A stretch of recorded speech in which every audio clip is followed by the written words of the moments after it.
මම මේ වෙලාව අවස්ථාවක් කරගෙන තියෙනවා මට කමෙන්ට් කරන අයගේ නම් පොඩ්ඩක් කියන්න කියලා. තාරුකා රංජිනී මහත්මිය මට නිතරම වගේ කමෙන්ට් කරනවා. කැලිස්ටස් පෙරේරා මහත්මයා, ඒ වගේ සනත් වනෑඩු මහත්මයා, ආපු ගමන ඊනම් මගේ යාළුවෙක්, මිත්‍රයෙක්, සහෝදරයෙක්. සචිනි බෝගඩගේ කමෙන්ට් කරනවා. ඕහෝ නෝ කියලා තියෙනවා. මම දන්නේ නැහැ මොකද්ද නම කියලා යාගේ. සුමිත් කුමාර කමෙන්ට් කරනවා. නිශාන්ත පතිරණ කමෙන්ට් කරනවා. අජන්ත වර්ණකොළ සූරිය කමෙන්ට් කරනවා. ඉන්ද්‍රානි බාලසූරිය කමෙන්ට් කරනවා.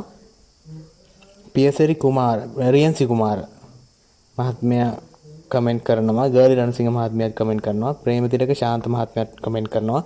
ක්‍රිෂාන් සිරිවර්ධන කියලා කෙනෙක් කමෙන්ට් කරා මට දවසක් හොටෙල් එකක කම්ප්ලේන් එකක් දාන විදිය වීඩියෝ එකක් දාන්න කියලා මම ඒක දැම්මයි උනාට යාගෙන් කමෙන්ට් එකක් ආවේ නැහැ. බැලුවද නැද්ද කියලා මම දන්නේ නැහැ.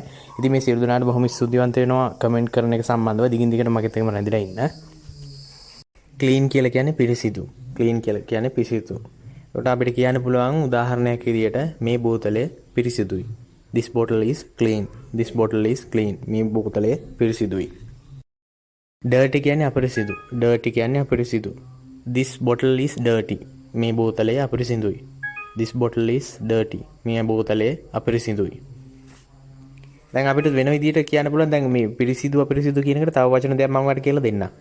tidy කියන්නේ පිරිසිදු, untidy කියන්නේ අපිරිසිදු. tidy කියන්නේ පිරිසිදු, untidy කියන්නේ අපිරිසිදු. මෙන්න ගහක් තියෙනවා. මෙන්න ගහක් කියලා කියන්නේ අපි. here කියලා කියන්නේ මෙතනනේ. මෙතන මෙන්න. මෙන්න ගහක්. here is a tree. මෙන්න ගහක්. here කියන එකේ විරුද්ධ පදේ තමයි there කියලා කියන්නේ. here කියලා කියන්නේ මෙන්න, there කියලා කියන්නේ අන්න. here කියන්නේ මෙතන, there කියන්නේ අතන. there is a tree. there is a tree. අන්න අතන ගහක් තියෙනවා. අතන ගහක් තියෙනවා. ඔයාලට තේරෙනව නේද? දැන් මෙතන මේ ගහක් තියෙනවා කියලා කියන්නත් පුළුවන් අන්න කියලා කියන කතාව නැතුව මම මෙතනින් අදහස් කරන්නේ දැන් මෙන්න කියලා කිව්වම මේ ළඟ කියලා ඔයාලට තේරෙනව නේද? අන්න කියලා කිව්වම ටිකක් දුරයි වගේ පේනව නේද? ඒක තමයි විරුද්ධ පදේ කියලා කිව්වේ. here and there. දැන් මෙතන sharp කියලානේ තියෙන්නේ.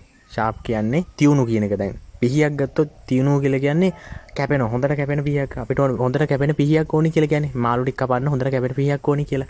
we need a sharp knife. we need a sharp knife කියලා කියන්නේ හොඳට කැපෙන පිහියක් කියන එක. කියන්නේ තියුණු. sharp කියන්නේ තියුණු. sharp කියන එකේ තේරුම තියුණු වගේම ඒකේ විරුද්ධ පදේ. එහෙම නැත්නම් මොටයි. මොටයි කියන එක කියන්නේ අපි blunt කියන එකකින්. blunt කියන්නේ මොටයි. මොටයි.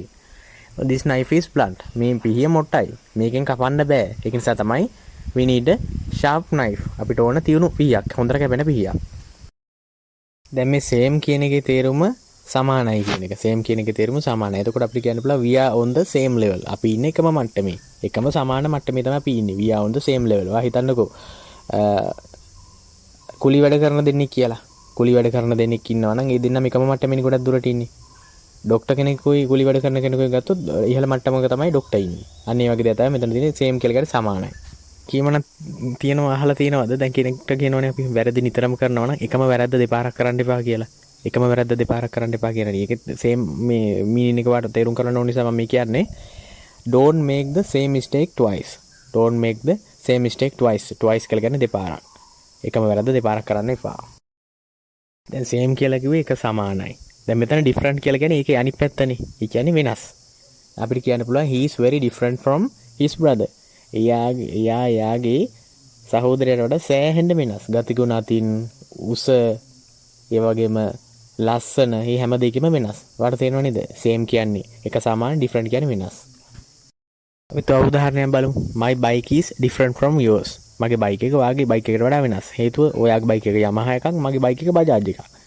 ඊට වඩා විශාලයි ඔයාගේ බයික් එක, මගේ බයික් එක පොඩි. ඉතින් ඒ වගේ ඒක තමයි කියන්නේ අර same සමානයි, different කියන්නේ වෙනස්. easy කියන්නේ පහසු. එහෙම නැත්නම් lazy. සමහර කියන්න පුළුවන් නේ.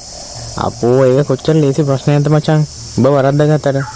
ඒක කොච්චර lazy ප්‍රශ්නයක්ද? It is very easy question. difficult කියලා කියන්නේ easy කියන්නේ lazy, difficult අමාරු නැත්නම් අපහසු.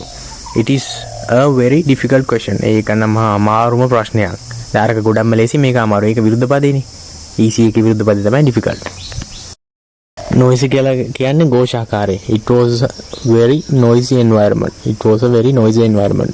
ඒ කියන්නේ ഘോഷාකාර පරිසරයක් කියලා කියන්නේ අපි සාමාන්‍යයෙන් ඔයාලා හිතන්න ඉස්කෝලේ කියලා හිතන්නකෝ. ඉස්කෝලේ ළමයි ඇරෙන වෙලාව කියලා හිතන්න. ඒ වෙලාවට බලන්න ළමයි කෑ ගහනවා ඉවරයි. ඒ වෙලාවට අපිට කියන්න බලන්න it is a very noisy environment කියලා. quiet කියලා කියන්නේ නිහඬ. noisy කියන්නේ ഘോഷාකාරී, quiet කියලා කියන්නේ නිහඬ. ඒකට හොඳටම කල්පනා කරලා she is a very quiet girl. අපි කියනවානේ සාමාන්‍යයෙන් මෙයා හරිම නිහඬ කාන්තාවක්, ගෑන් ළමෙක්. මෙයා හරිම නිහඬ ගෑන් ළමෙක්. සාමාන්‍යයෙන් කනට ඇහෙන්න කතා කරන්නේ නැහැ. කාන්තේකවත් රණ්ඩුවට යන්නේ නැහැ. ඒ වගේ කෙනෙක් අපි නිහඬ කෙනෙක් කියලා කියනවානේ. බලන්න noisy කියන එකේ වෙනසයි quiet කියන එකේ වෙනසයි. empty කියලා කියන්නේ his කියන එක. empty කියන්නේ his. The bottle is empty. බෝතලය his. බෝතලය ඇතුලේ මුකුත්ම නැහැ. බෝතලය his. ඔයා හිතන්නකෝ දැන් ඔයා බෝතලයකට දාලා තියෙනවා වතුර මූඩිය ළඟට එනකම් වතුර තියෙනවා. එතකොට අපිට කියන්න පුළුවන් බෝතලේ පිරීලා තියෙන්නේ. තවත් පුරවන්න බෑනේ. The bottle is full. දැන් අර බෝතලේ empty. empty කියලා කියන්නේ his. මුකුත්ම නැහැ. ඒකට නම් වතුර දාන්න පුළුවන්. ඉතින් ඒකේ දිග වෙනස තේරෙනව නේද? වෙනුද්ද පදේ. empty කියන්නේ his. full කියලා කියන්නේ පිරුණු. cheap කියන්නේ ලාභ.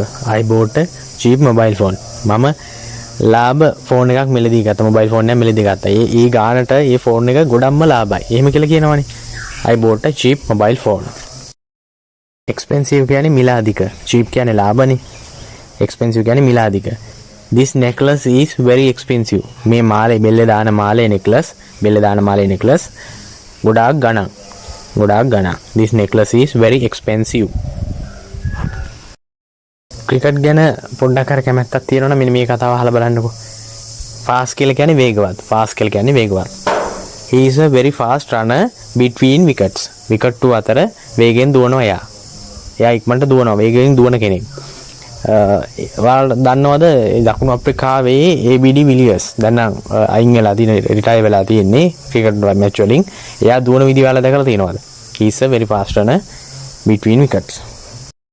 slow කියලා කියන්නේ වේගවත් නැහැ. slow කියලා කියන්නේ ඉතාසෙමින් කියන එක. slow කියලා කියන්නේ ඉතාසෙමින්. He is a very slow runner between wickets. wicket 2 අතර එයා හෙමින් දුවන්නේ. වේගෙන් දුවන්නේ නැහැ. හරියට වෙස්ට් ඉන්ඩීස් වල ක්‍රිස් ගේල් ඉන්නේ. ක්‍රිස් ගේල් දුවන්නේත් නැහැ නේ වගේ. කඩිසරව දුවන්නේ නැහැ. ඉතින් ඒ වගේ තමයි ඉතින් ෆාස්ට් වේගෙන් දුවනවා කියන එකයි ස්ලෝ රනින් කියන එකයි දෙකේ බලන දෙක විරුද්ධයිනේ. ඉතින් ඒක ඔයාලා තේරුම් ගන්න ඕන. මේක නම් මම අහන්නේ හරියම ලේසි ප්‍රශ්න දෙකක්. පළවෙනි එක තමයි විකට් 2 අතර වේගෙන් දුවනවා කිව්ව දකුණු අප්‍රිකාවේ ක්‍රිකට් ක්‍රීඩකයා කවුද? දෙවෙනි ප්‍රශ්නේ තමයි විකට් 2 අතර හෙමින් ඉතාසෙමින් ස්ලෝ දුවන වෙස්ට් ඉන්ඩීස් ක්‍රිකට් ක්‍රීඩකයා කවුද කියන එක තමයි. පහළ දෙන කමෙන්ට් බොක්ස් එකේ මේක ඇතුළත් කරන්න. මේ වීඩියෝ එකත් සුපුරුදු පරිදි මම අවසන් වෙනවා. ඔයාට බොහොම ස්තුතියි.